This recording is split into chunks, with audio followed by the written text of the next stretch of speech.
مد سے ایک مد سے وضو فرمایا کرتے تھے. پورا وضو ایک مد. مد ایک چھوٹا سا اتنا پیمانہ ہوتا تھا اور وہ تقریباً اس میں ایک سیر پانی آتا ہے, ایک سیر کے قریب پانی آتا ہے, اتنا سا پیمانہ ہوتا ہے.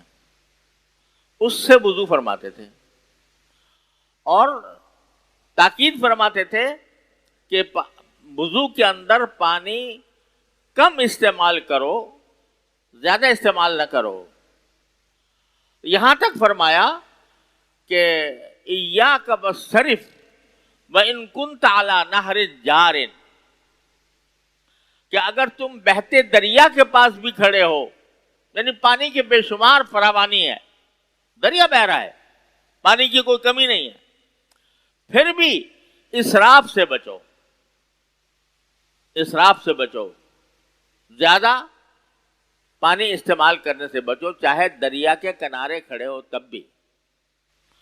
اب یہاں دریا کا کنارہ تو کیا ہوتا ہے, پانی کی ویسے ہی قلت ہے.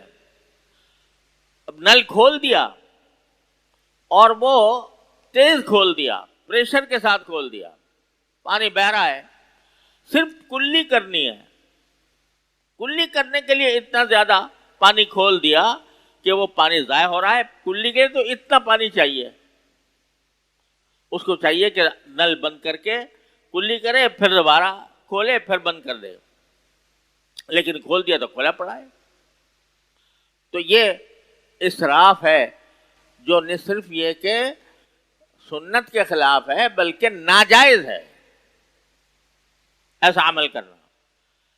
جب ایک تھوڑے پانی سے کام چل سکتا ہے, رسول کریم صلی اللہ علیہ وسلم ایک مد سے وضو فرماتے تھے, تو ہمیں کیا پورا مٹکا چاہیے وضو کرنے کے لیے کہ جب ہم ٹوٹی کھولیں تو بس بہتا چلا جائے پانی, کسی کو پرواہ نہ ہو کہ کتنا پانی استعمال ہو رہا ہے, کتنا ضائع ہو رہا ہے. یہ اس کی طرف توجہ نہیں, اس کو دین کا حصہ نہیں لوگ سمجھتے. یہ نہیں سمجھتے کہ یہ گناہ ہو رہا ہے.